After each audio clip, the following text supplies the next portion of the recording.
So, yeah, good afternoon. I think I am the only one from the water sector side. I was approached to talk on this topic, water power nexus.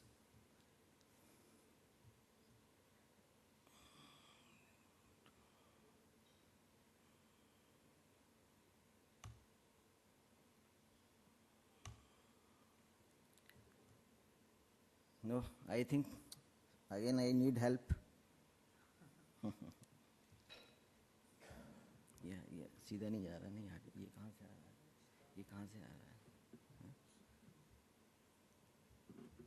पीछे जाओ बस You can use these arrows. ये next है, ठीक है.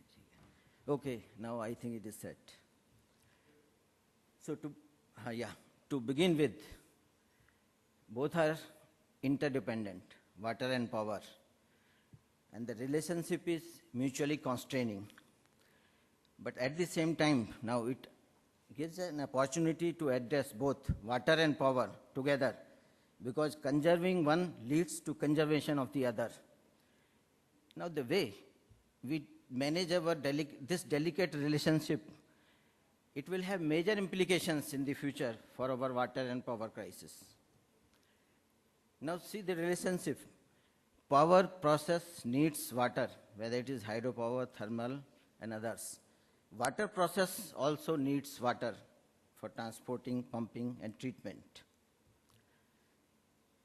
Now this is just a interrelationship between the two, how they are totally related.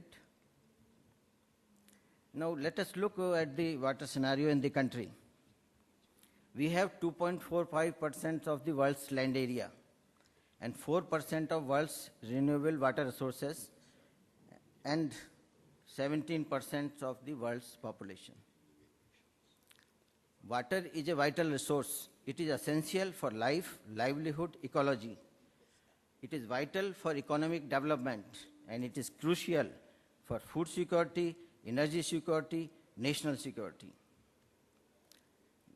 Let us look at the availability of water.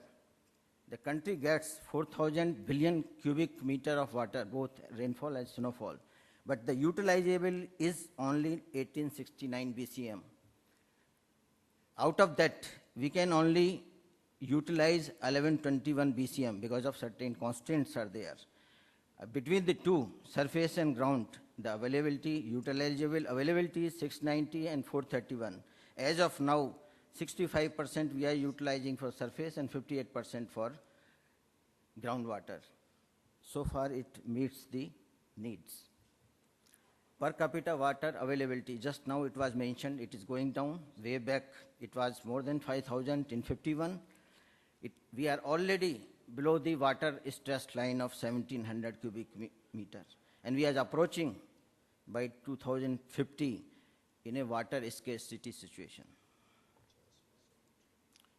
This is the sector-wise future demand. If we have a different three scenarios starting from 2010 to 2050, particularly you look at the energy. The demand for energy is getting more than trebled, 19 to 70. Other sectors, it is not much, irrigation not in that proportion, except energy. The demand is going to be huge. Now, development of project in the country, we did develop as far as storage is concerned. In the pre-plan period, our storage was around 53 billion cubic meter. As of now, we have reached up to 253 billion cubic meter. Now, what is the Constitution says? Water is a state subject. But, of course, a lot of this debate is going on, how this has to be dealt in a holistic manner with a national perspective in mind. And at the same time, water is being handled by various ministries. Ministry of Water Resources, Ministry of Urban Development, Agriculture, Rural. Lot of interstate water disputes are there. They usually get prolonged, they reoccur also. Lot of judicial proceedings are there. And of course, why this delay?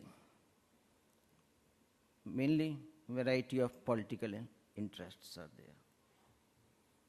At present, we have in the rivers basins, these are existing. These tribunals are existing. The latest is Mahadai, which is established a year back only. So this will go on. Now, how we want to address this problem? The government has come out with a national water policy. What they intend to do and guide the states, it has some basic principles how the water sector has to be addressed. First thing, it has to have a national perspective. Second thing, the development and management has to be on a basis of a hydrologic unit. That is the basin approach. And for that, we require a basin organizations.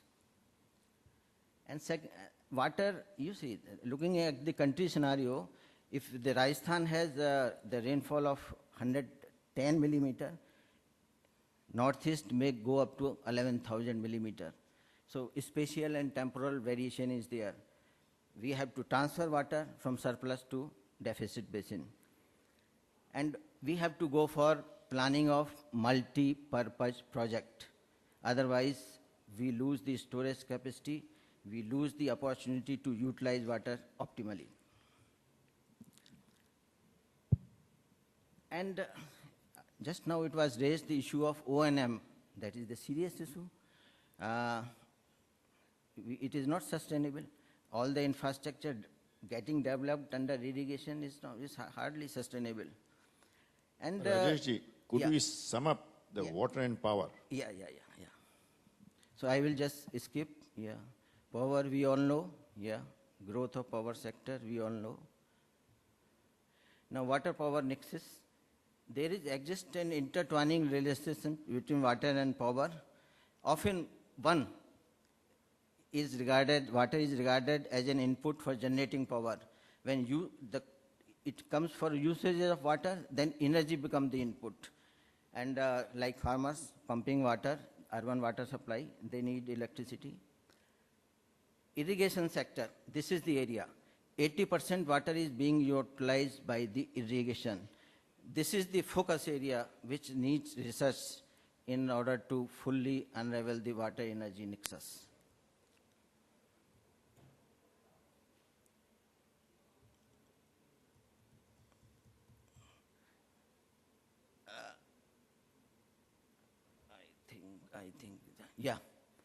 There is an excessive dependence on groundwater for irrigation. Now there has been a gradual shift to groundwater. The farmers are using more groundwater because of two reasons basically, inadequate supply of canal water and poor surface irrigation infrastructure. It has already, today groundwater meets nearly 55% of irrigation requirement. There is a overexploitation. The wells are going deeper. They are becoming, they are going dry also. There is an increased cost also because of usage of electricity. Irrigation sector. Now, one energy efficiency could help address the adverse impact on small farmers due to increase in power tariff. And then innovative approaches are required to better understand this water energy nexus, particularly for farmers' perspective, because farmers mostly they are marginal. Most of the farmers are having holding less than 2 hectares. This is the hydropower. This is the area where this relationship is clearly visible. What is required is further in-depth research and analysis that could help in identifying the potential location for hydroelectric sites, where other consideration of submergence, rehabilitation and other things can be taken care of. Now what is way forward? One is the capacity building is required to bridge knowledge gap, particularly at the local level, awareness regarding the efficient use of energy and water, both. School curricula has to be developed, they have to be educated, and suitable modules for the teachers also. Now it is felt there is a knowledge gap and paucity of research. There is no single source where information on water energy is readily available in India. There are several knowledge platforms where we discuss water, energy, and climate change separately in isolation. It may be possible for some of these knowledge platforms to find common subsets and present it to the public in more coherent manner. So this, my last slide, both challenges must be addressed together. Thank you.